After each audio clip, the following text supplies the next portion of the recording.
Bien, bonjour à toutes et à tous. Je vous propose que l'on commence cet atelier. Alors, 9h30 le matin, dans un rendez-vous des socialistes, c'est pas toujours bon horaire. Surtout que le samedi soir, il y avait la fête militante, donc peut-être que certains ou certaines se sont couchés un peu tard, et donc la salle se remplit lentement. Donc vous êtes les bienvenus, et toutes celles et tous ceux qui nous rejoindront, bien sûr, sont bienvenus parmi nous. Très heureux de vous retrouver sur cet atelier que nous avons intitulé Handicap, construire une société réellement inclusive. Et bien évidemment, cet adverbe réellement a forcément un peu de sens. Je voudrais d'abord commencer par remercier nos invités, nos participants, nos intervenants. Je vais les présenter brièvement avant de vous dire quelques mots d'introduction, puis ensuite de leur donner la parole pour que chacun d'entre eux intervienne pendant une petite dizaine de minutes avant que nous ayons ensuite un échange, un débat avec donc vos questions, vos interventions. Donc tout au bout à gauche, à ma gauche, Jean-Louis Garcia, président national d'une grande association connue et que vous connaissez très certainement, la PAGE, l'association pour adultes et jeunes handicapés. Et donc ça nous paraissait très important d'avoir un éclairage d'un représentant du secteur associatif, parce que dans ce secteur, et la prise en charge, l'accompagnement des personnes en situation de handicap, le milieu associatif est à la fois très présent, et puis c'est aussi un interlocuteur au niveau national des pouvoirs publics, en participant à un certain nombre de concertations, de grandes organisations, institutions, justement pour à la fois évaluer, contrôler et intervenir, proposer sur cette question du handicap. Christine Pires-Beaune, à ses côtés, députée socialiste du Puy-de-Dôme, très engagée également, et qui pourra nous dire un peu quels sont les combats, les mobilisations, les propositions du groupe socialiste à l'Assemblée nationale. Et Christine a été particulièrement mobilisée dans un récent débat, une récente bataille parlementaire sur l'individualisation ou la déconjugalisation, c'est pas très beau, de l'AAH. Et donc Christine y reviendra, puisque le gouvernement s'y est fermement opposé, en dépit de la mobilisation assez large qui pouvait exister dans l'Assemblée nationale, à l'initiative notamment des groupes de gauche. Et donc j'ai trouvé intéressant que Christine vienne nous apporter aussi cet éclairage. Et puis Antoine Pellissolo. Donc Antoine est médecin psychiatre, chef de service à l'hôpital Henri Mondor de Créteil, et puis également maire adjoint, nouveau conseiller départemental du Val-de-Marne, et également secrétaire national du Parti socialiste à la réforme du secteur hospitalier, du domaine de la santé. Et là aussi, il m'est apparu important d'avoir à la fois l'éclairage de quelqu'un qui est un élu local, mais aussi, bien sûr, comme professionnel de santé, et qui intervient régulièrement à la fois sur les difficultés du secteur psychiatrique et sur les difficultés que rencontrent par exemple les urgences psychiatriques, accueillant souvent un certain nombre de patients qui sont pris en charge dans le milieu hospitalier, parce que bien souvent, il n'y a pas eu d'intervention précoce, d'accompagnement ou de prise en charge suffisante. Alors avant de leur donner la parole, quelques mots. Bon, Jean-Louis reviendra certainement, y compris peut-être sur des aspects quantitatifs, mais cette question, on était tous les deux, Antoine et moi, il y a quelques semaines, candidats aux élections départementales, donc lui dans le Val-de-Marne, moi en Seine-Saint-Denis. J'ai eu l'occasion de le dire à un certain nombre d'entre nous. Jamais, moi, j'ai ressenti autant de demandes et d'une expression aussi forte sur les questions du handicap qu'à l'occasion de cette campagne départementale. Pour certainement diverses raisons. D'abord parce que l'ampleur que cette question peut avoir dans la société, compte tenu du nombre de personnes touchées, de près ou de loin, par une situation de handicap. Je crois que c'est 12 millions de personnes, sans compter bien évidemment la famille, les aidants, les proches, qui de fait sont concernés dans leur vie personnelle, quotidienne, collective.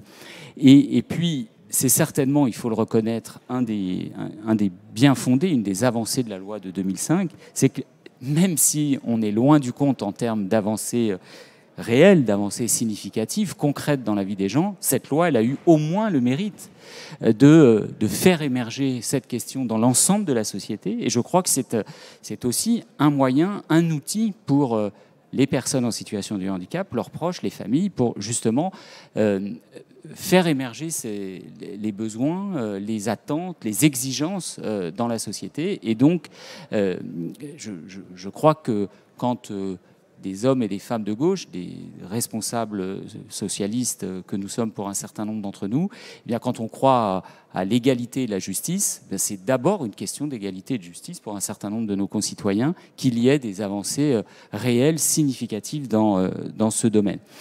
Deuxième remarque que je veux faire, c'est que, bien évidemment, il ne suffit pas, et on a été nous-mêmes en responsabilité par le passé, il ne suffit pas de proclamer des droits pour qu'ils deviennent effectifs et réels dans la société.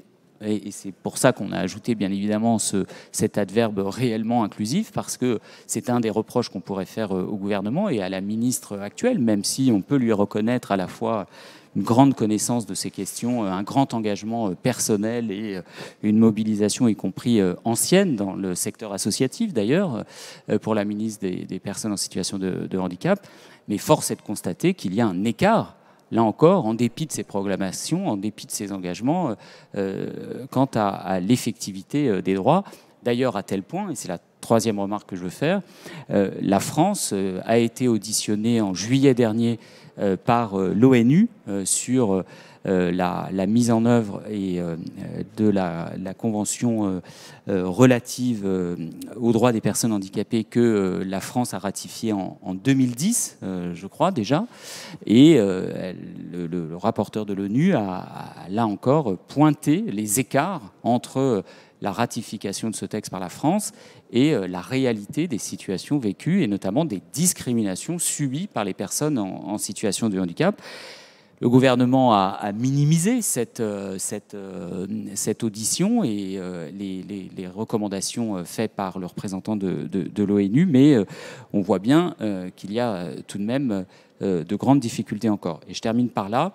J'évoquais au début de mon propos la campagne électorale qu'on avait pu vivre, ces insuffisances comme représentant associatif ou comme élu local ou parlementaire comme Christine, nous les vivons au quotidien.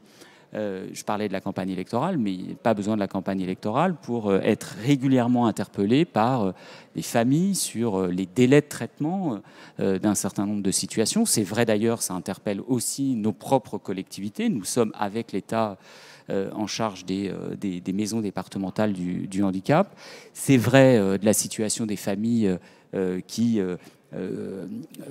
demandent l'accueil en milieu ordinaire, en milieu scolaire ordinaire de leurs enfants, mais en étant accompagnés par des AESH, les difficultés qu'il peut y avoir entre la décision de notification par la MDPH et la réalité de l'accompagnement, que ce soit en termes de volume horaire, que ce soit en termes de qualification de ces professionnels, compte tenu, là encore, de la précarité de ce statut d'AESH qu'il faudra consolider, qu'il faudra développer.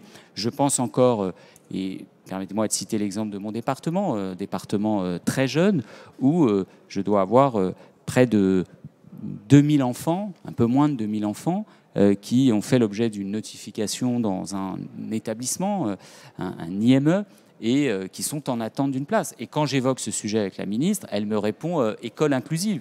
Oui, d'accord, mais encore faut-il, que l'école elle ait les moyens de procéder à cette inclusion, compte tenu de ce qu'on vient de se dire sur les AESH, mais surtout, compte tenu des situations qui sont parfois anciennes, des difficultés lourdes et de l'absence de prise en charge ou d'accompagnement précoce, eh bien, il ne faut pas opposer l'établissement ou l'école, et il y a encore besoin d'établissements dans un certain nombre, face à un certain nombre de situations. Et enfin, je voudrais aussi évoquer les questions des effets des revalorisations insuffisantes, par exemple du Ségur de la santé, parce que si faut reconnaître qu'il y a eu un certain nombre d'avancées pour des professionnels du secteur médico-social, ça ne concerne pas forcément toutes les catégories de professionnels du secteur du handicap. Et là encore, c'est une difficulté pour faire en sorte qu'il y ait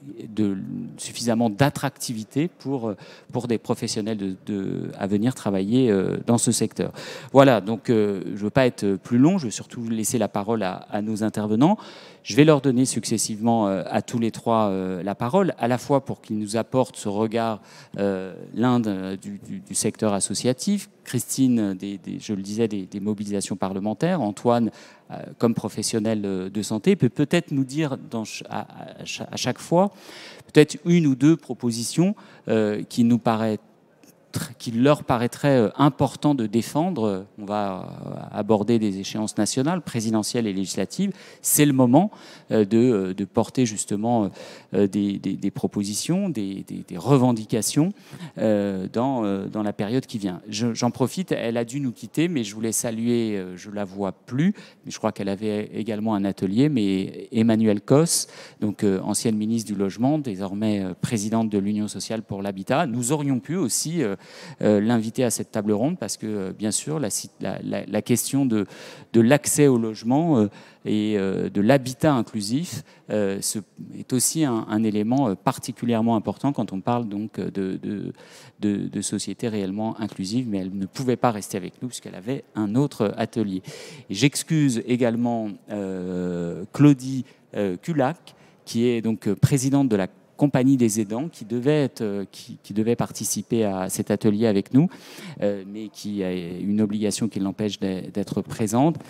J'avais trouvé également que ça pouvait être intéressant de l'avoir parmi nous, parce que la question des aidants et de la réponse que la société peut apporter justement à ces familles, à ces proches, à ces aidants qui justement accompagnent des personnes, soit en situation de handicap, soit des personnes âgées, disons-le aussi, eh bien, doit être, de notre point de vue, parle après cette crise sanitaire et ces périodes de confinement, beaucoup de cette bienveillance, du soin, de l'accompagnement. Eh bien, je pense que cette question des aidants doit aussi être au cœur des réflexions que nous devons porter dans l'année qui vient. Voilà, j'ai été peut-être un peu long pour placer un peu le débat, et je donne tout de suite la parole à Jean-Louis. Encore une fois, merci.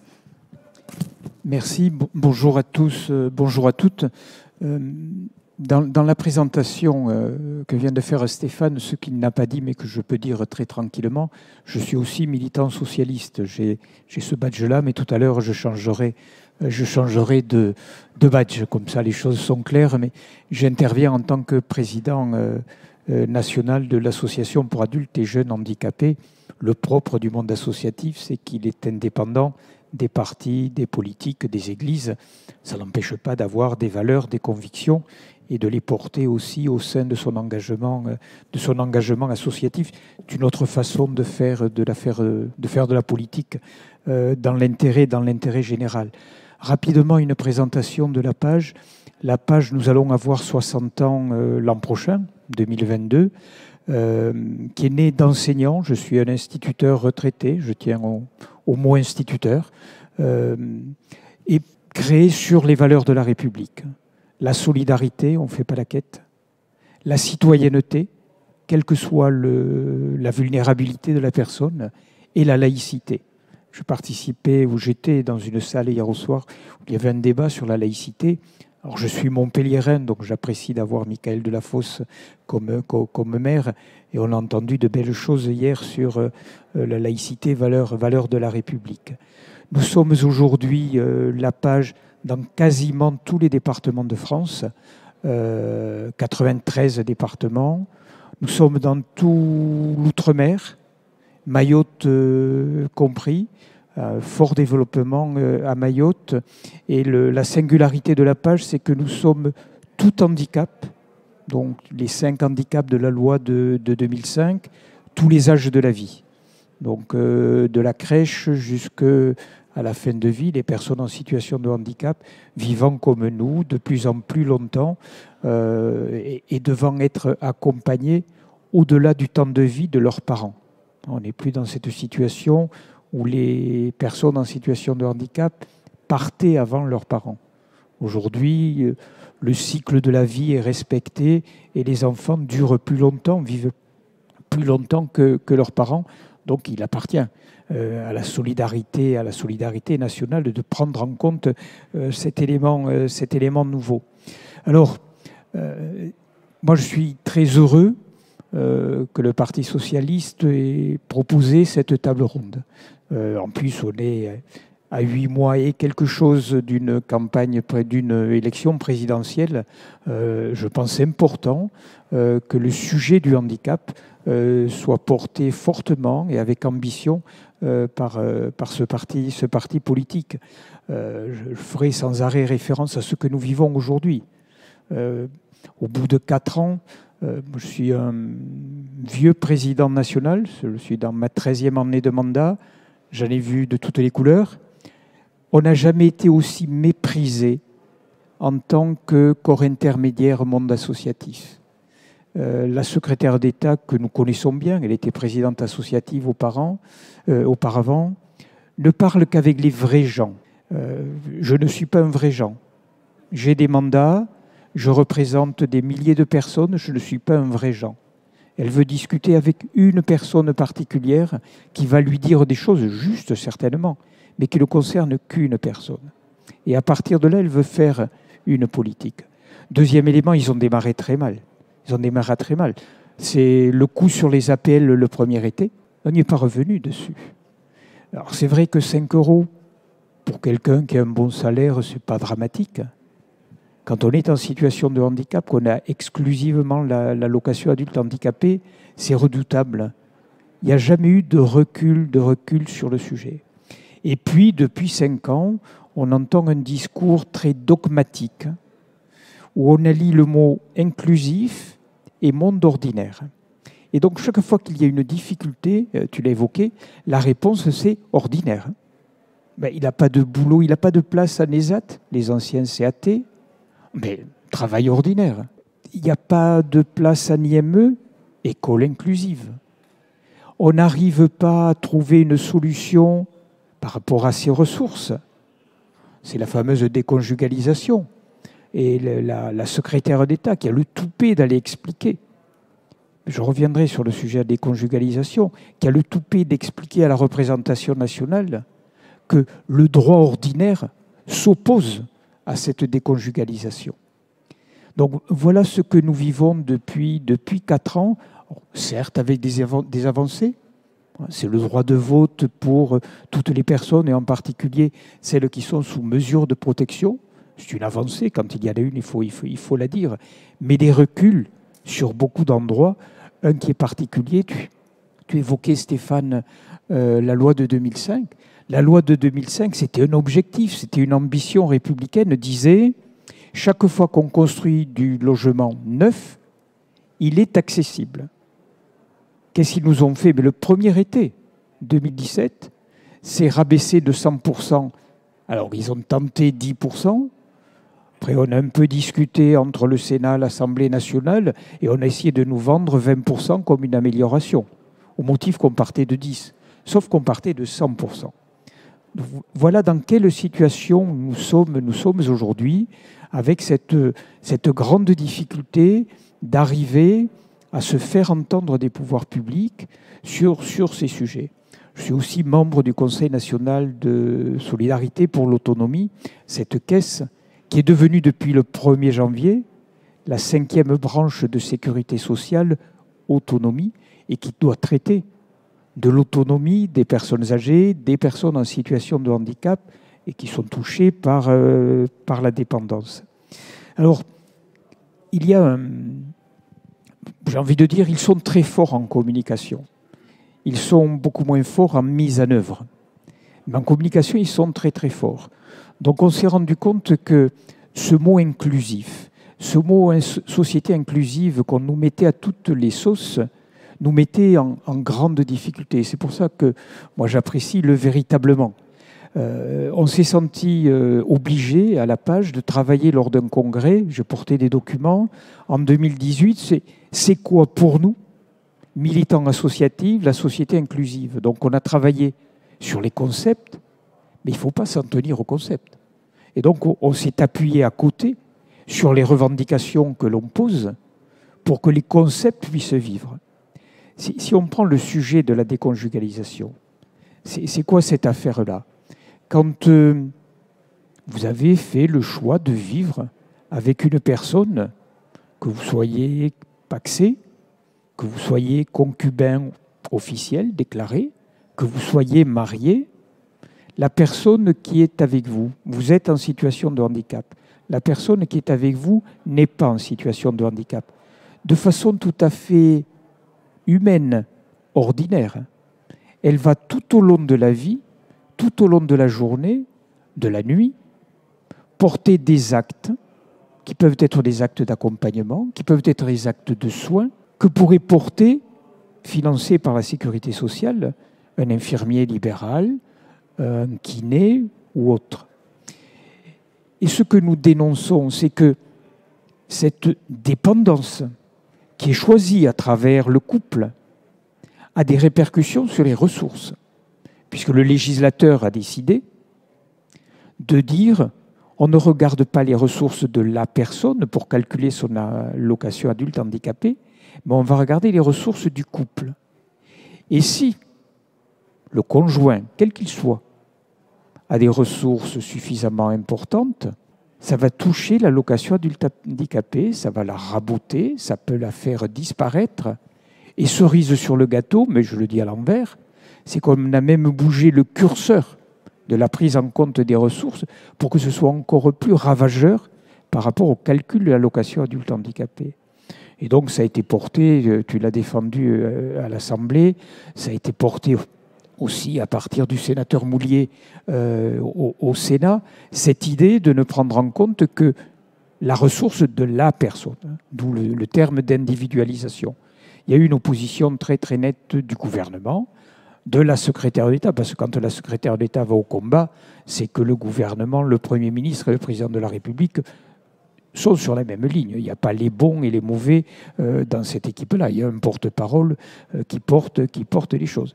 Elle est même allée, ce qui est enfin, moi ça m'a scandalisé, à interdire le débat au moment de la discussion. On a toujours des artifices réglementaires à l'Assemblée nationale ou au Sénat quand on estime que c'est trop compliqué ou qu'on risque de perdre sa propre majorité, d'empêcher cette expression. Donc voilà un sujet. Tu posais des questions, Stéphane, sur l'après. Je crois qu'on pourrait être fier, prenant la responsabilité du pays, de reprendre ce sujet pour le faire en respectant cette égalité des personnes. Quand on regarde les choses aujourd'hui, en cette fin d'année 2021, si vous êtes en situation de handicap, c'est compliqué pour accéder à l'école, pour accéder au collège, pour accéder au lycée, pour accéder à l'université. Si vous êtes en situation de handicap, c'est compliqué pour accéder à l'emploi.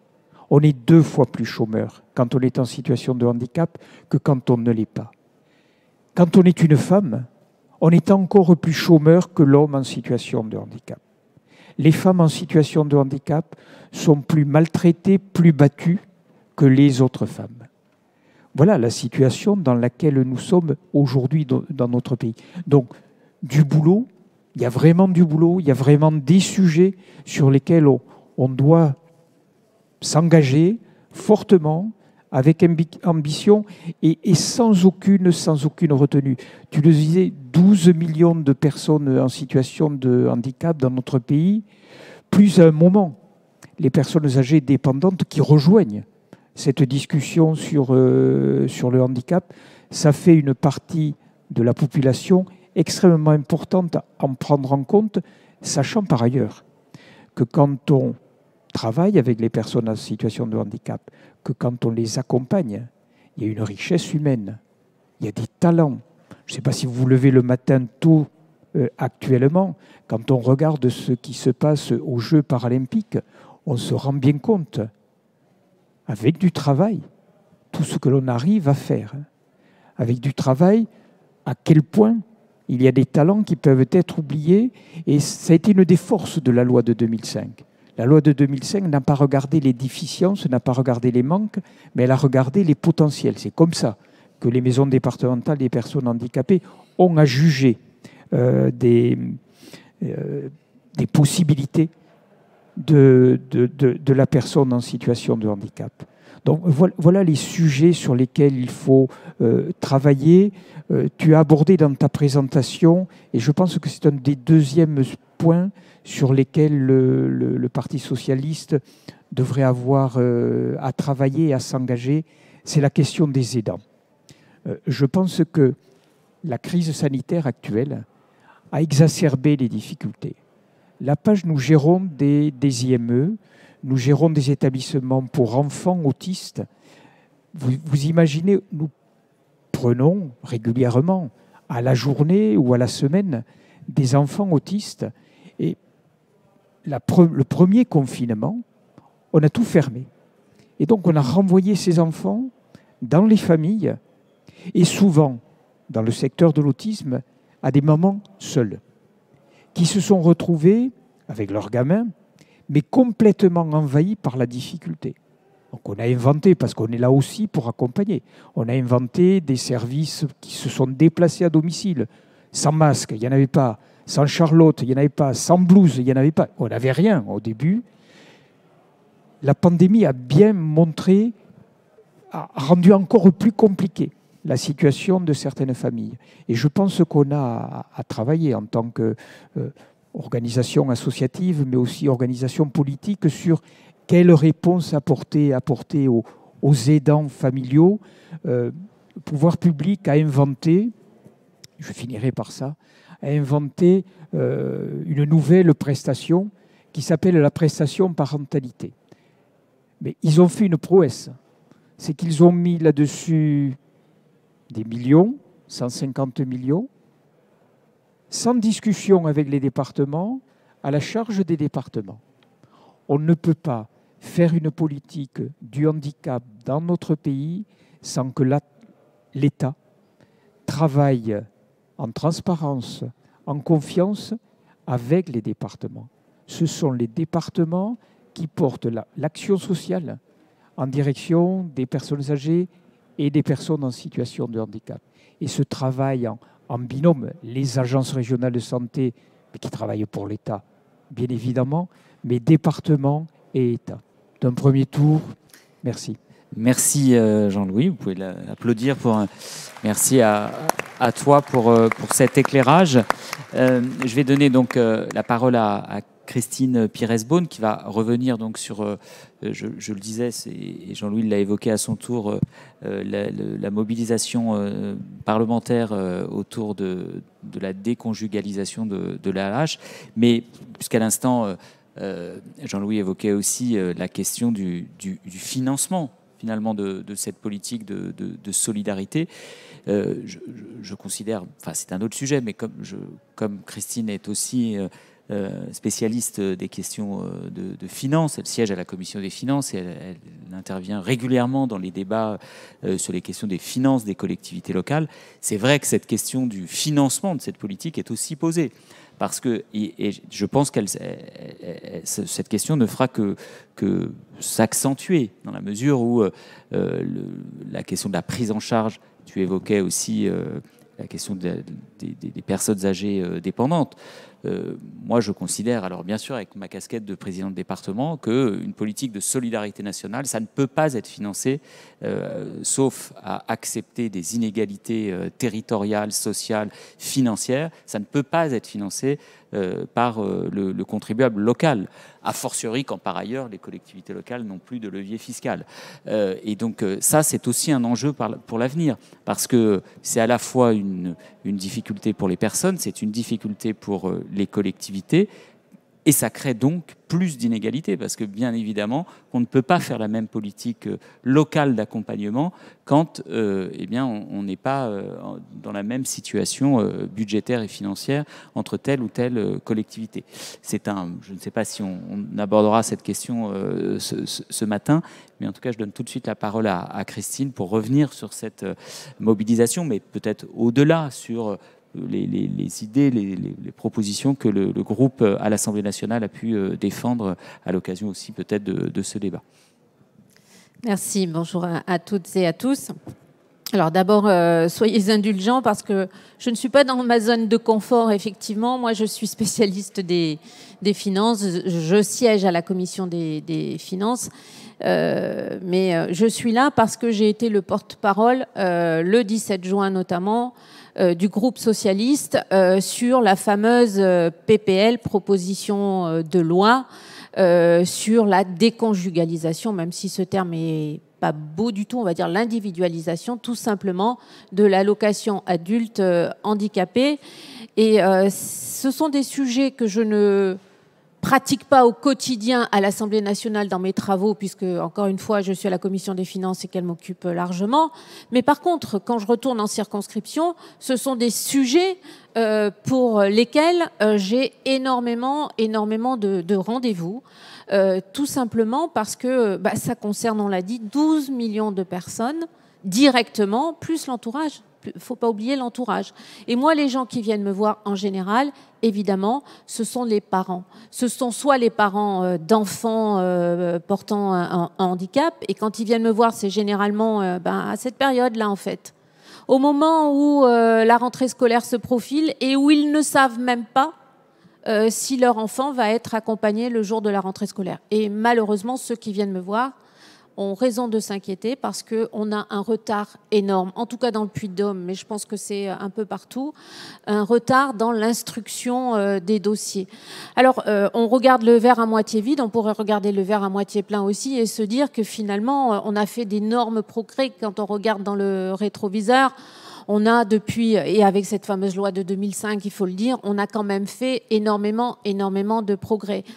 Quand ils viennent me voir, c'est aussi parce qu'ils ont des enfants porteurs de handicap qui sont placés en établissement, qui vont atteindre l'âge fatidique, où ils devront quitter cet établissement. Alors, ce n'est pas 18 ans, c'est 20 ans, voire 21 avec une petite dérogation. Mais après, il faut leur trouver une autre place. Et là, tout se complique. Et c'est surtout ces personnes, ces parents-là que je vois. Mais ça peut être aussi des personnes qui viennent me voir. Alors, ça va vous paraître anodin, mais voilà, ils deviennent porteurs d'un handicap à un certain âge. Et pour eux, tout se complique. Et pour avoir ne serait-ce qu'une carte de stationnement, c'est la croix et la bannière. Et ils viennent me voir pour ça. Ça paraît anodin, mais des mois et des mois à attendre une simple carte de stationnement qui leur permettrait tout simplement de se déplacer facilement et d'aller chez le médecin ou de faire leurs courses.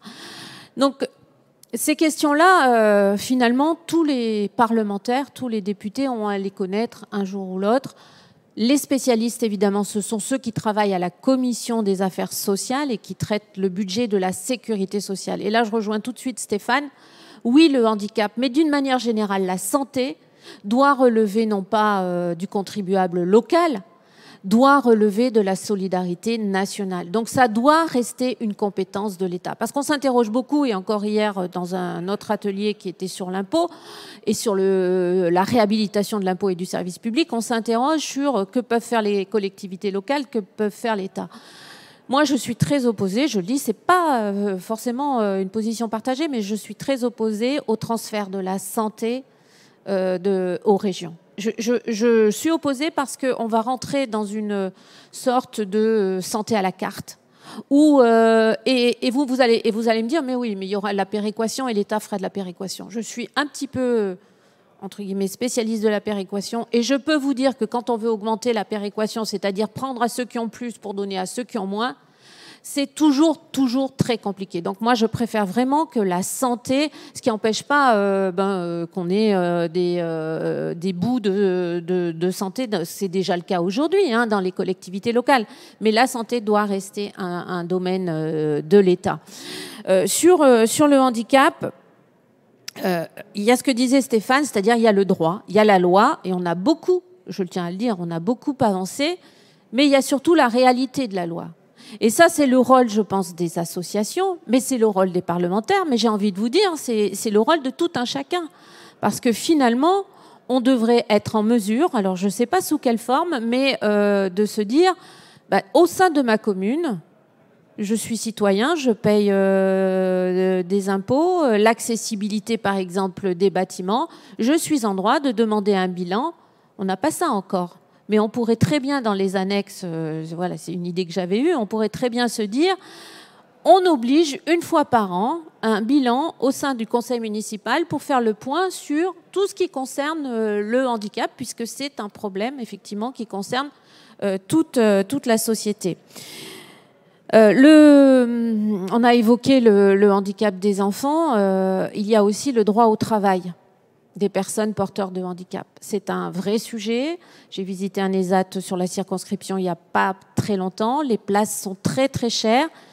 Mais en revanche, les personnes qui ont la chance d'y être, faut discuter avec elles, quoi. C'est du pur bonheur. C'est effectivement, pour elles, pour eux, c'est la vie, quoi. C'est la vie, elles y sont bien, elles travaillent, elles ont l'impression d'être utiles. Voilà. Je me souviens de cette jeune fille qui faisait du câblage électrique et qui me disait, moi, je me sens utile parce que je travaille. C'est un droit, sauf que ce droit, bien souvent, malheureusement, les entreprises préfèrent, ou les collectivités, parce qu'il n'y a pas que les entreprises, c'est une obligation pour les entreprises et les collectivités, s'affranchir de cette obligation d'employer des personnes porteurs de handicap et payer cette fameuse pénalité, puisque c'est... Voilà, si vous n'avez pas atteint le chiffre de 6% de la masse salariale, vous devez vous payer des pénalités. Donc on a à faire avancer aussi ce droit. Et ce qui est assez paradoxal, c'est que quand vous avez des chefs d'entreprise qui vous disent moi je préfère embaucher ces personnes-là parce que de toute façon au sein de l'équipe, au sein de l'atelier, quand on a des personnes qui sont porteurs de handicap, c'est un plus. Et ces personnes-là, en général, elles ont une conscience professionnelle, et ça, c'est les chefs d'entreprise qui vous le disent, qui est voire supérieure aux autres salariés. Alors, je vais vous parler des propositions qu'on pourrait porter, évidemment, nous, au Parti socialiste, mais je vais quand même revenir sur cette fameuse... journée du 17 juin et nuit du 17 juin, parce que je vous l'ai dit, c'était une proposition de loi. Qui dit proposition de loi dit discussion au sein d'une niche parlementaire. Alors la niche parlementaire, c'est simplement le droit pour un groupe de défendre une proposition de loi ou des propositions de loi. Parce qu'il faut le savoir, en fait, l'ordre du jour à l'Assemblée nationale et au Sénat, malheureusement, ce n'est pas les parlementaires qui le maîtrisent. C'est pas le président de l'Assemblée nationale, c'est pas le président du Sénat, c'est le gouvernement. C'est le gouvernement qui inscrit et qui décide qu'on va examiner tel ou tel texte. C'est vous dire. Et une fois par session, un jour, le groupe socialiste dispose de une journée par session. Vous voyez ce que ça veut dire. Donc c'est très très peu. Une journée sur 6-7 mois, ça fait peu. Et il faut donc choisir les textes que nous voulons inscrire ce jour-là avec le gong fatidique de minuit. À minuit, on arrête. Alors j'ai eu à le subir sur une de mes propositions de loi qui concernait la fiscalité de l'héritage, c'était autre chose, mais on a eu à le subir sur cette proposition de loi qui était amenée par le groupe Liberté et Territoire, mais qui en fait était une proposition de loi qui avait déjà été discutée au Sénat communiste. Mais peu importe, un groupe peut reprendre un texte d'un autre groupe, c'est pas le problème. Le problème, c'est qu'il soit adopté. Et là, on a vécu quelque chose de traumatisant. vraiment de traumatisant, hein, je vous le dis. Quand la ministre demande à l'Assemblée nationale, je l'ai noté, de se prononcer par un seul vote à l'exclusion de tout amendement dans le respect de la Constitution. Dans le respect de la Constitution. Alors, évidemment, elle ne fait qu'appliquer la loi. Et c'est un autre sujet, mais je pense qu'il faut que dans nos propositions, on réfléchisse à comment on muscle les droits des parlementaires. Parce que s'il y a bien une chose depuis 4 ans et demi que je vois, que je dénonce, c'est l'affaiblissement du Parlement.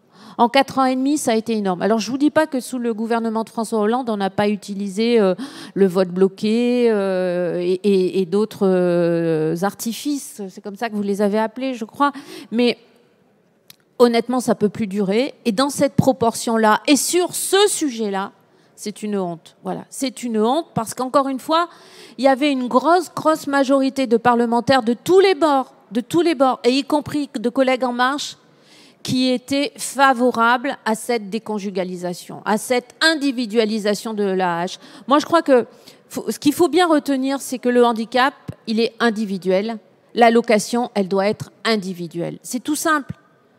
Voilà. Sinon, c'est la double peine. Et pour les femmes, parce qu'en général, quand même, voilà, pour les femmes, c'est une dépendance. Ça crée une dépendance à l'égard du conjoint, du mari, du compagnon, du pacsé.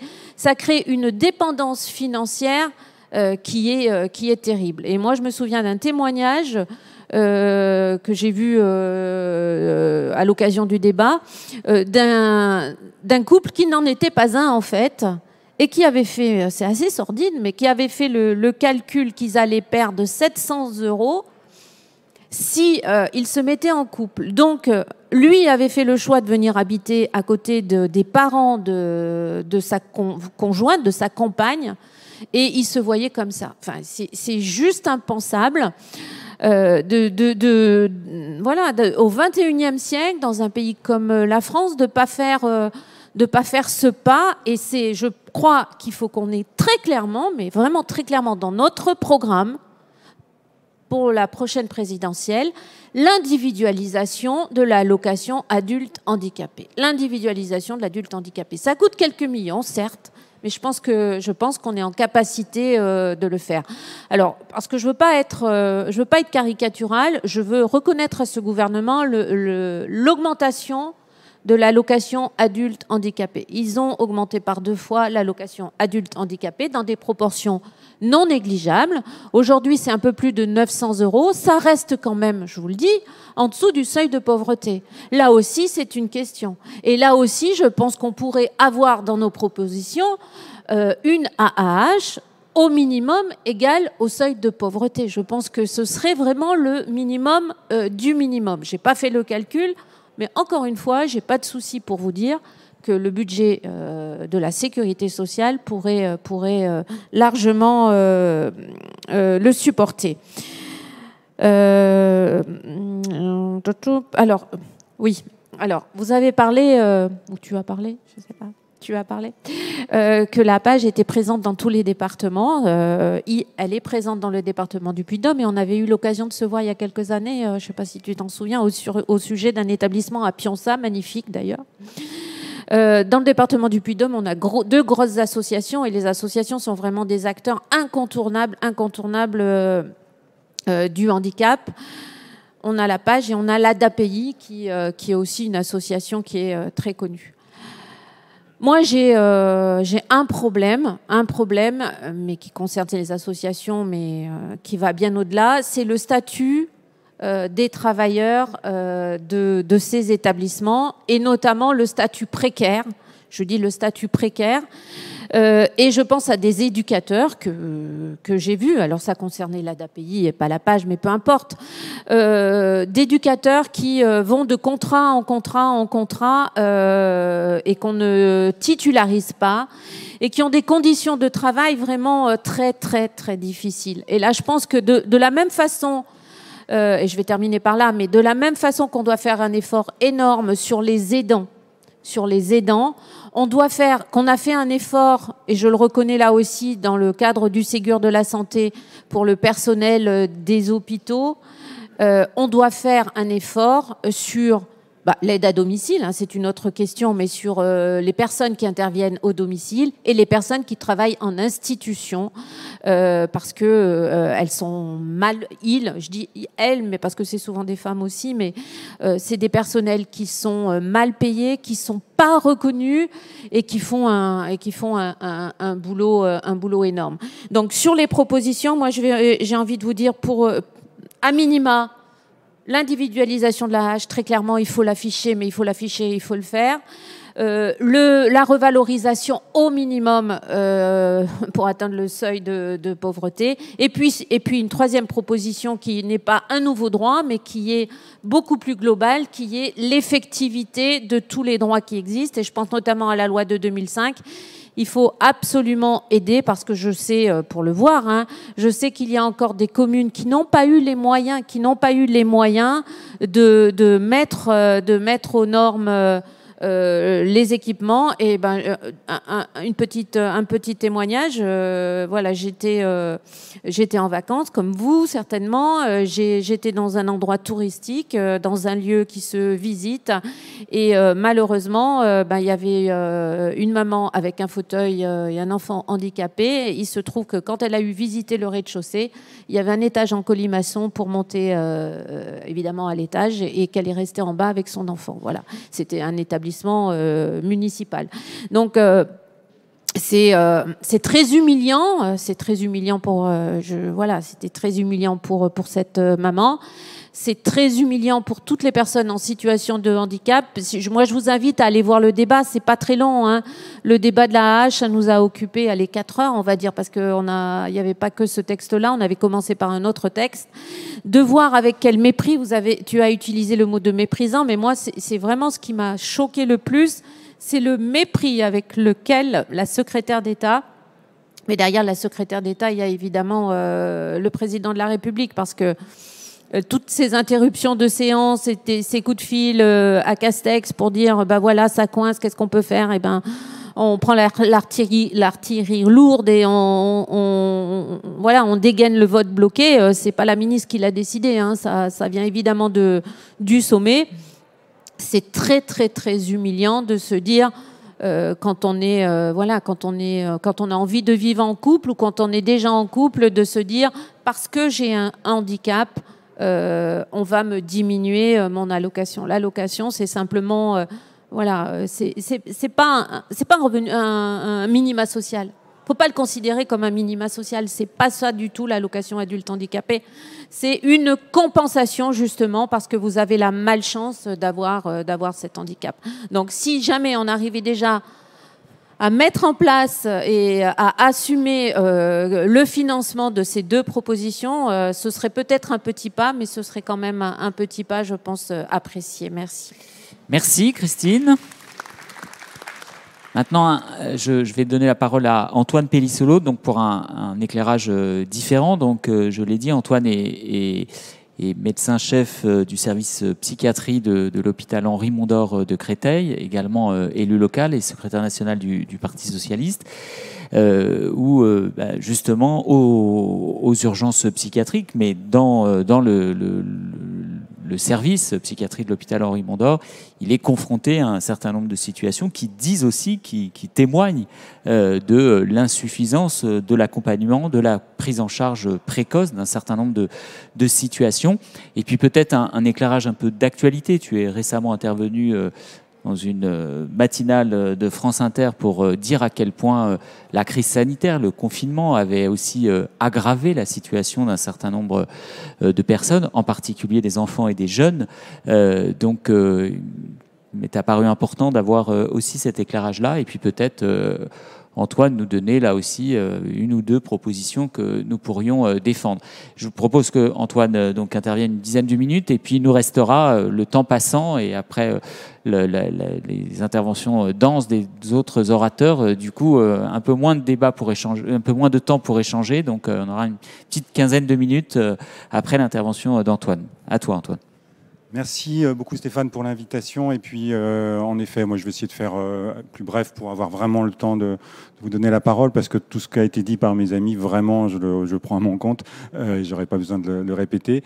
En pratique, donc effectivement, je vais vous parler un peu plus du handicap psychique et de l'aspect psychiatrique, puisque ça complétera bien tout ce qui a été dit, même si la vision, c'est pas forcément de séparer les choses. Au contraire, on a tendance à trop cliver. La psychiatrie est un volet de la santé mentale et un volet de la santé globale. Donc il faut lutter aussi contre ce clivage, mais malgré tout, c'est un sujet qui comporte des particularités. Donc je vais essayer juste de relever les spécificités en complément de ce qui a été dit, qui sont multiples. Alors le handicap psychique est reconnu depuis notamment la loi de 2005, et c'est vraiment une avancée majeure qui se fait encore à petits pas, puisque bon, c'est récent et vraiment beaucoup d'enjeux restent sur la table.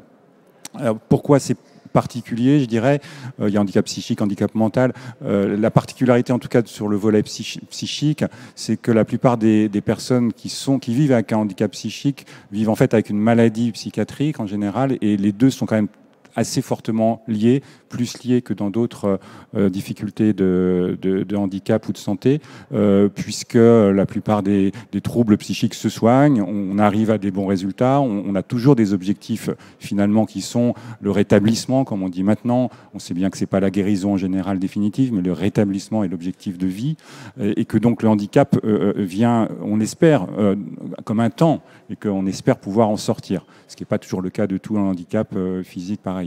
Donc cette particularité fait qu'on est toujours en train souvent d'hésiter entre plusieurs options, plusieurs conceptions, mais le fait qu'on reconnaisse le handicap psychique, notamment en termes de droits, tout bêtement, et de droits dans tous les secteurs que vous avez évoqués, donc qu'il faut rappeler parce que c'est essentiel pour les personnes qui ont ces troubles-là, souvent précocement dans leur vie, à partir de l'adolescence en moyenne ou le début de l'âge adulte. C'est le droit à l'éducation, au travail et au logement. On ne peut pas vivre bien sans ces piliers-là. Et aujourd'hui, pour ces trois piliers, malheureusement, les troubles psychiques et le handicap psychique sont des obstacles qui sont quand même très lourds, que la société doit, on l'a dit, un peu compenser d'une manière ou d'une autre. Alors juste le regard que nous portons sur la réponse au handicap, normalement, c'est deux volets. C'est aider la personne, lui donner des pouvoirs d'agir, ce qu'on appelle l'empowerment. Et en psychiatrie, on essaye de le faire depuis quelques années, même si c'est long, parce que c'est pas dans la tradition française, malheureusement. Ça l'est beaucoup plus dans d'autres pays anglo-saxons dont il faut s'inspirer. Donc donner des pouvoirs d'agir aux personnes souffrant de troubles psychiques chroniques, c'est beaucoup de formation. Je pense qu'en fait, ce qu'on fait quand on soigne les personnes, c'est qu'on leur donne des savoir-faire avec le handicap, comme on apprend à une personne paraplégique à utiliser un fauteuil roulant. Nous, il faut qu'on donne des moyens aux personnes qui ont par moment des hallucinations, par moment des peurs, par moment des troubles de l'humeur, à s'adapter, à faire face, à contrôler un certain nombre de choses dont ils ont le contrôle. C'est des psychothérapies, c'est des remédiations, comme on dit, de la réhabilitation. Ça, on le fait en France depuis vraiment peu de temps. Donc on a beaucoup de retard à rattraper, et c'est là qu'il faut mettre vraiment l'accent du côté vraiment des soins.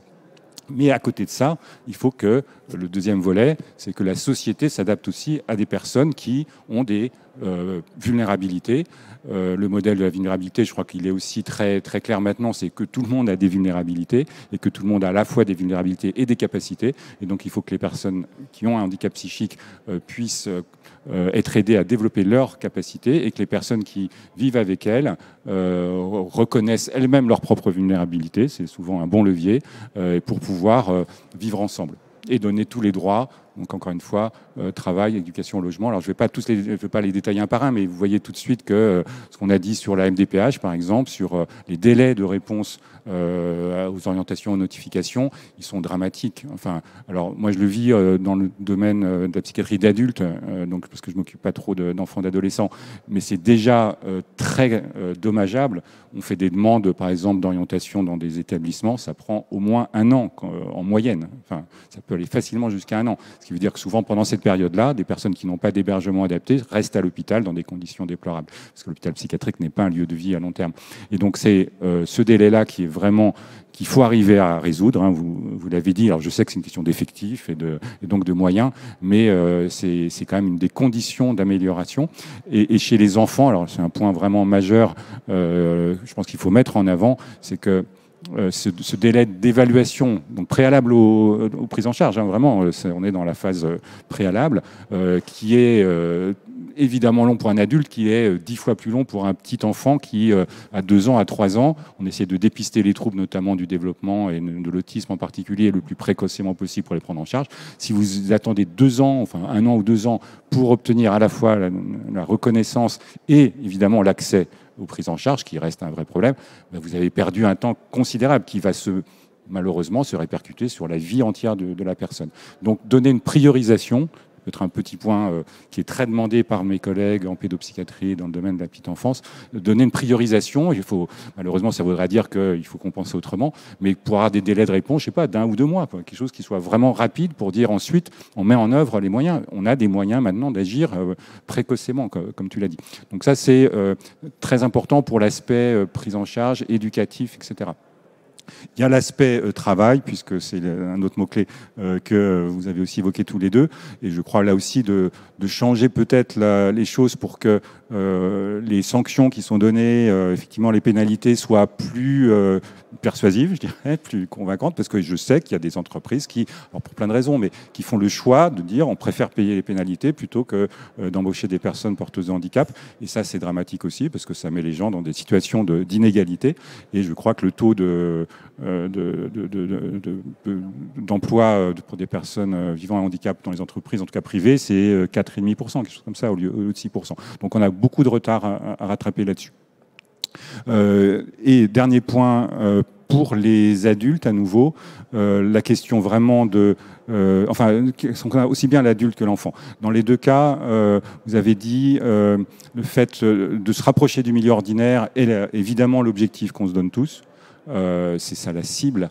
Alors il y a des situations où on ne peut pas y arriver tout de suite, où donc il faut créer des établissements. Donc dans les délais d'attente pour les personnes qui ont des troubles psychiques, il y a ces délais alors j'ai dit 1 année pour la MDPH, mais c'est souvent plusieurs années pour ensuite trouver des places.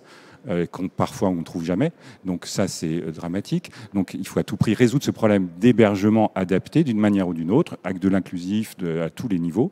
Et puis après, la situation de travail et d'études, vraiment le message positif quand même qu'on peut avoir, c'est que quand on a effectivement inclus des personnes différentes, diverses, dans une collectivité, qu'elle soit à l'école ou au travail, ça bénéficie à tous. Et c'est pas de la langue de bois, c'est vraiment vérifié. Il y a un exemple, par exemple, dans le système scolaire, finlandais, qui vraiment a pu inscrire l'éducation spécialisée, adaptée aux capacités d'apprentissage, alors quel qu'il soit, dans l'école, avec les enfants qui sont ensemble. Le résultat, peut-être pas direct, unique, mais univoque, mais c'est que l'école finlandaise est une des meilleures du monde. C'est-à-dire que dans les classements PISA, ils sont en tête.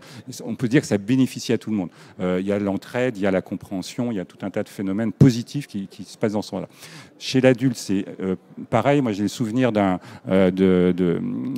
programmes en Angleterre, je crois, dans le métro londonien, où il y a une prévention. Alors, c'est pas directement le handicap, c'est les troubles psychiques, notamment le suicide. Où on a fait une éducation au personnel sur comment reconnaître les personnes vulnérables au suicide, parce que c'est un lieu, malheureusement, on suicide beaucoup dans le métro, avec plein de procédures, mais notamment le fait de former les agents à ce que c'est qu'une personne déprimée, quels sont les signes, comment on lui parle, comment on va la protéger, etc. Le résultat, c'est 1, il y a moins de suicides, évidemment, et 2, surtout, les personnes professionnelles qui travaillent dans le métro vont mieux, c'est-à-dire qu'elles ont bénéficié pour elles-mêmes de cette connaissance des troubles psychiques en général, et donc elles ont moins d'absentéisme, elles sont moins en souffrance. Donc c'est quand même vraiment l'exemple de on a tous à gagner. Donc la proposition pour terminer, qui va vraiment en lien avec ce qu'on a présenté nous hier dans un autre atelier sur la santé mentale, c'est d'en faire une priorité nationale, présidentielle si possible, et donc qui inclut cette partie qu'on peut appeler de formation, on peut voir ça comme ça, de la population générale aux troubles psychiques, au fonctionnement psychologique dès l'école, donc avoir des cours de psychologie dès l'école. Je crois en Australie, dans le programme de collège, il y a la dépression, l'alcoolisme, enfin les troubles liés à l'alcool. C'est une matière comme une autre, comme les mathématiques. Il faut connaître ça pour ensuite pouvoir accéder effectivement à l'entraide et à un certain nombre de choses pour soi-même et pour les autres. Donc c'est un plan dans lequel il y aurait cette partie éducative, on va dire, à la santé, notamment la santé mentale, pour tous, dans un grand plan national de déstigmatisation. Merci Antoine.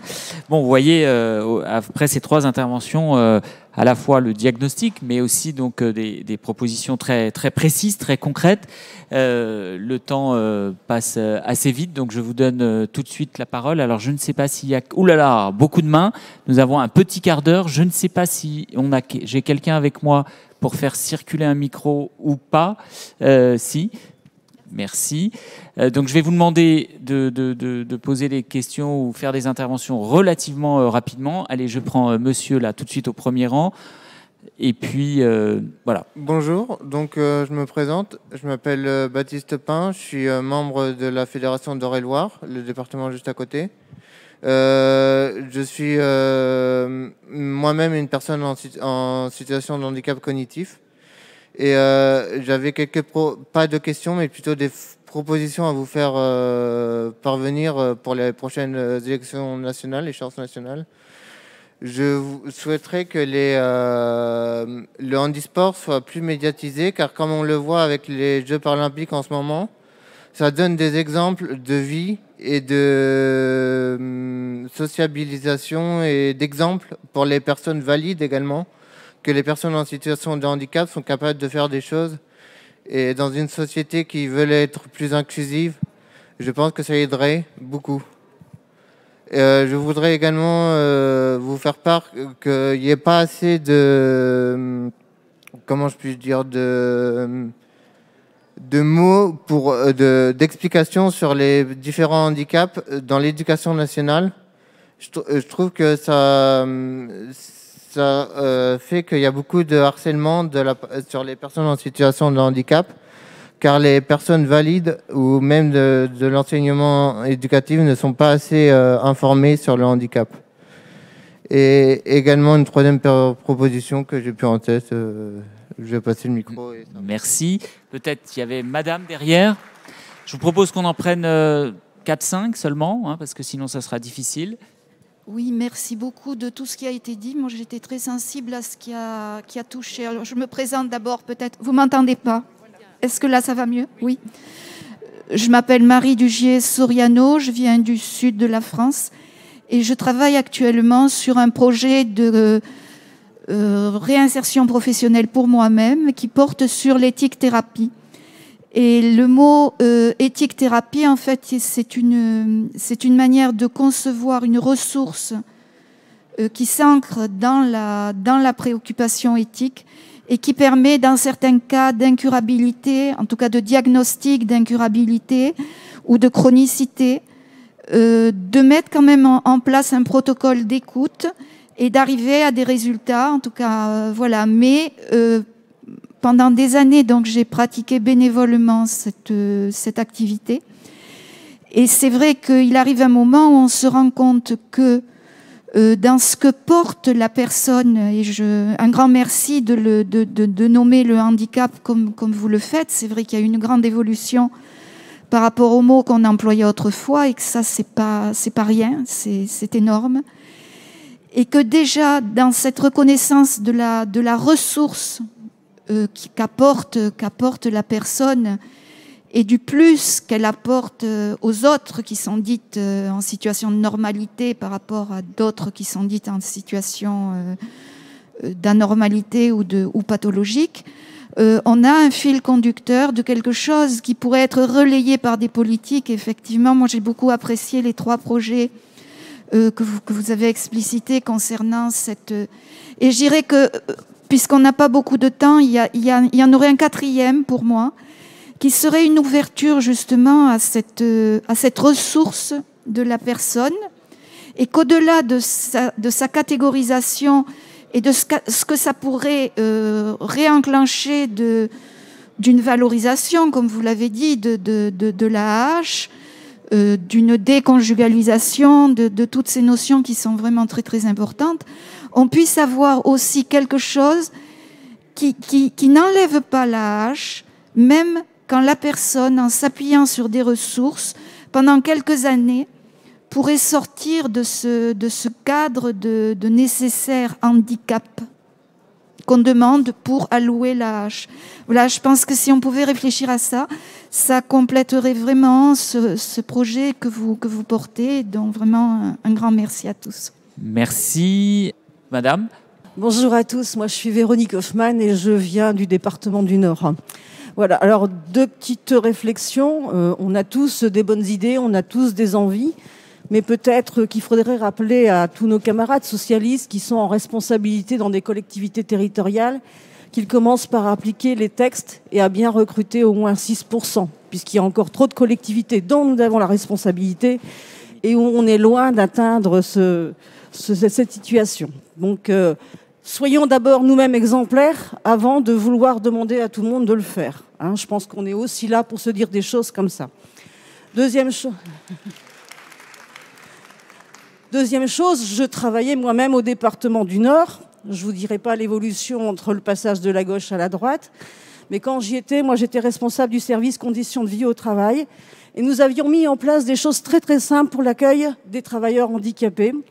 C'est-à-dire que quand dans un service, un agent porteur de handicap arrivait, nous cherchions parmi nos collègues déjà en poste qui étaient porteurs du même handicap, pour qu'il intervienne avant l'arrivée de cette personne dans le service, pour qu'il explique un certain nombre de choses très simples à faire ou à ne pas faire. Je vais vous donner un seul exemple et je m'arrêterai là.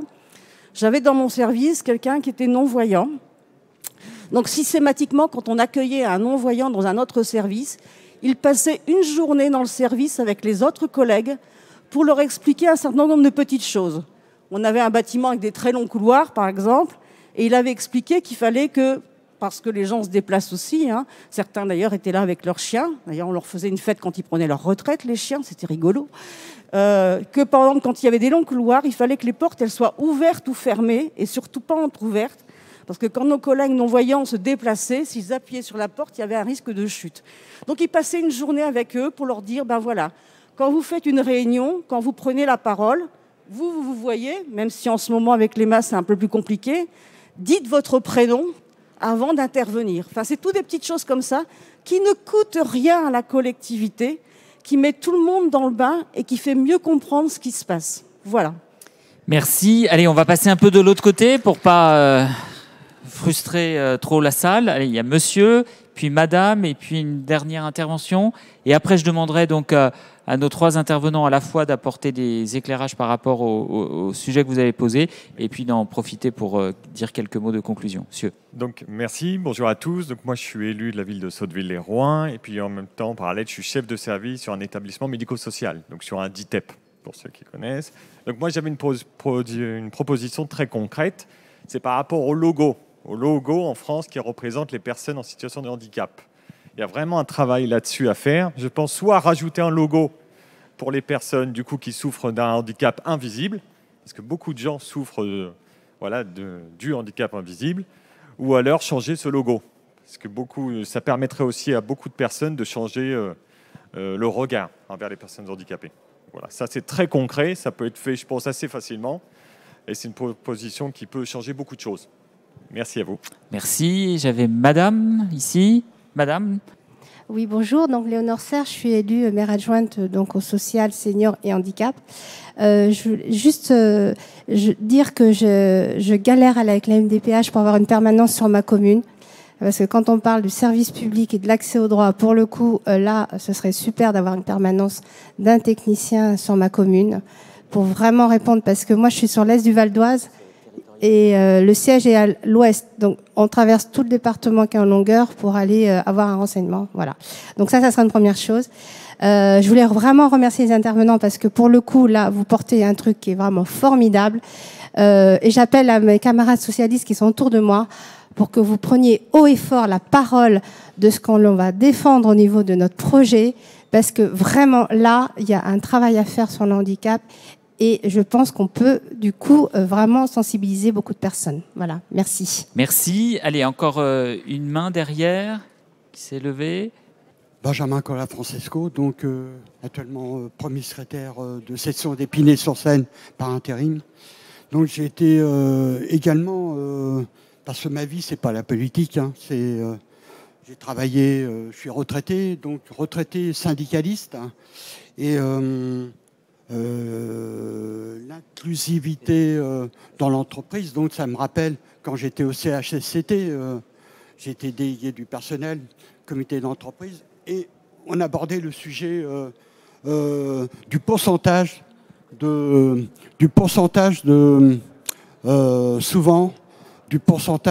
handicap dans l'entreprise. Tout a été mis en œuvre, mais j'ai pratiquement jamais vu réellement des handicapés venir travailler. Pourtant, les couloirs étaient très grands, les portes coups de feu très grandes, comme à l'hôpital, donc possibilité d'accueillir quelle que soit la personne handicapée, en fauteuil roulant ou bien un malvoyant, problème. Donc, beaucoup de choses restent à faire. Je me réjouis que ce sujet soit abordé. Donc, je m'interrogeais sur l'inclusivité dans l'entreprise, cette question de handicap. L'inclusivité, le mot, je ne connaissais pas. Quand j'étais syndicaliste, CHSCT, tout. C'est abordé, dû peut-être au Covid-19, mais dans l'hôpital, beaucoup de choses restent à faire. Il faut peut-être créer, mais là c'est un autre sujet, c'est le sujet de la réduction du temps de travail, qui permettrait, si on passe à 28 heures, de créer peut-être 2 brigades supplémentaires dans les hôpitaux et dans n'importe quelle entreprise. Alors, 2 brigades dans les hôpitaux, c'est pas pareil que 2 brigades dans une entreprise normale, mais ça permettrait de transversalement. Je m'aperçois qu'il y a beaucoup d'ombre, il n'y a pas assez de personnel dans les hôpitaux, et là, ça permettrait peut-être transversalement de 4 heures du matin à 9 heures du matin, ou bien 2 heures du matin à 7 heures ou 9 heures, 2 heures de la nuit à 9 heures du matin, ça permettrait qu'il y ait, et pareil l'après-midi, ça ferait 4 équipes supplémentaires et énormément de personnel. Voilà. Merci. Je vais aller une toute dernière, mais vraiment après je vous demande je vais être obligé d'arrêter parce que vous voyez il y a les autres participants là qui veulent s'installer dans la salle. Donc très brièvement avant que nos intervenants concluent. Bonjour, José Munoz, ancien conseiller d'Anne Hidalgo et de Bertrand Delanoë sur les finances, la culture et le handicap, puisque je suis handicapé à 80%, mais voilà. Juste une chose, en termes budgétaires, existe-t-il un jaune budgétaire qui permettrait la transversalité, la reconnaissance transversale de tous les éléments financiers liés au ministère? La deuxième chose, et j'arrête là après, concerne en effet la contrainte de 6% au niveau public, donc au niveau des institutions, de nos institutions, des collectivités locales, où il y a une contrainte financière pour les entreprises. Y a-t-il une contrainte financière pour les institutions publiques ? Merci. Alors, plusieurs thèmes qui sont revenus là dans vos interventions. Le handisport, ça a rejoint une partie aussi d'intervention d'Antoine, la question de la formation, dans l'explication, notamment dans l'éducation nationale, les questions d'écoute aussi pour les aidants, mais l'exemplarité que nous pouvons donner nous-mêmes aussi dans nos collectivités, à la fois par rapport à cette obligation d'embauche ou des permanences territorialisées. J'essaye de les mettre en œuvre dans mon département de la Seine-Saint-Denis, mais je pense que cette question à la fois de l'exemplarité des politiques locales que nous pouvons mener, ça rejoint quand même la question du financement de cette politique. Moi, j'insiste un peu sur cet aspect. plus nous ferons porter ces politiques publiques-là sur le budget local, plus il y aura d'inégalités territoriales entre nos différentes communes, départements, régions. Donc ça repose, de mon point de vue, la question du financement de cette politique de solidarité nationale. Et donc, je vais laisser la parole à Antoine. On va faire dans l'autre sens. Antoine, Christine et Jean-Louis pour à la fois apporter des éclairages aux questions que vous posiez et conclure. Et je les remercie par avance de leur participation. Antoine. Merci. Alors très vite, plusieurs points qui portaient sur le regard, changer le regard. Je pense que c'est vraiment, vous avez donné le bon mot. Et pour faire avancer les choses, je pense que, je crois que quelqu'un disait, communiquer et avoir le témoignage des personnes concernées. Il y a encore mieux, c'est de se mettre à la place des personnes concernées. Et je crois qu'il y a pas mal d'initiatives quand on fait des formations, c'est de se dire, vous allez vous mettre dans la situation, c'est jamais 100% similaire, mais de quelqu'un qui a une incapacité. Et c'est vraiment comme ça qu'on comprend vraiment les choses et qu'on change son regard. Donc, des initiatives de ce type-là. Merci beaucoup, en tout cas, pour votre participation. Merci. Christine ? Tu vas avoir encore un micro, Christine. Oui, merci. Je vais faire aussi vite. D'abord, remercier Stéphane d'avoir organisé cet atelier-là sur cette thématique-là qui doit effectivement être prioritaire pour nous, socialistes. Vous remerciez, vous, parce que vous êtes quand même très nombreux ce matin. Donc, c'est un sujet qui nous intéresse, nous, à gauche, et c'est très bien. Et vous remerciez surtout pour les propositions qui ont été faites. Moi, j'en retiens peut-être deux. Une qui a été faite par mon collègue de droite sur la déstigmatisation, parce que, à ma droite, pardon, la déstigmatisation et changer le regard, c'est important. Et puis la formation, c'est vrai que, moi je connais pas l'expérience australienne, mais j'irai voir parce que ça m'intéresse. Mais cette formation finalement universelle au handicap, c'est-à-dire avant d'être confronté à la situation de handicap, savoir comment appréhender, soit pour un proche, soit pour un collègue de travail. Je trouve que c'est une excellente idée. Juste sur le jeune budgétaire, à ma connaissance, il n'y a pas de jeune budgétaire transversal au ministère. C'était ça la question, mais je vérifierai.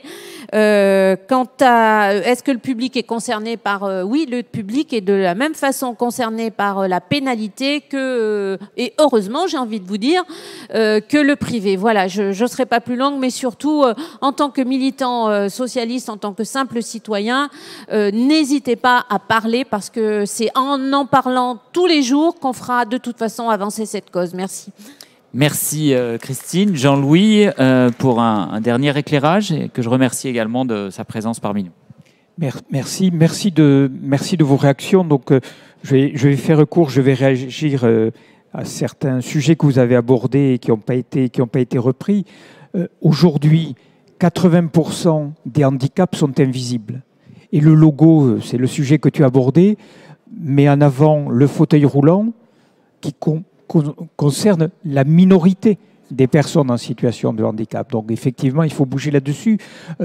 On abordait la question des Jeux paralympiques actuellement. La délégation française, c'est 138 athlètes, 136 en situation de handicap, 132 en situation de handicap physique, et 6 qui relèvent du handicap mental ou du handicap psychique. Donc, même dans les belles choses que nous réalisons, on se rend bien compte que handicap psychique et handicap mental sont les laissés pour compte de la situation. Alors, une proposition pourrait réagir à ce que vous avez dit. Ils ont le droit de vote. S'ils ont le droit de vote, ils ont le droit d'être élus. Et s'ils ont le droit d'être élus, ce n'est pas exclusivement pour s'occuper du handicap. Ils ont des talents, ils ont des compétences, et c'est en fonction de leurs compétences. Et donc, on a intérêt, dans les campagnes qui s'annoncent, on a pu le voir lors des départementales, que des candidats en situation de handicap prennent des responsabilités dans les départements, dans les régions. À l'Assemblée nationale, ils sont peu nombreux. Au Sénat, ils sont très, très peu nombreux. Prennent des responsabilités et sur l'ensemble des problématiques et pas exclusivement celle du handicap. Mais il y a du boulot. Merci, vous pouvez les applaudir. On pourrait continuer encore très longtemps parce que vous voyez qu'à la suite de vos interventions, il y a un certain nombre de débats entre nous sur d'autres propositions, la question des Jeux paralympiques, la relation avec les collectivités locales, est-ce qu'elles peuvent faire elles-mêmes. Mais je vois Corinne, la secrétaire nationale à la coordination, qui me fait les gros yeux parce qu'il y a un autre débat qui doit se tenir maintenant, donc on doit s'arrêter. Mais en tout cas, merci à vous et merci à eux pour leur participation.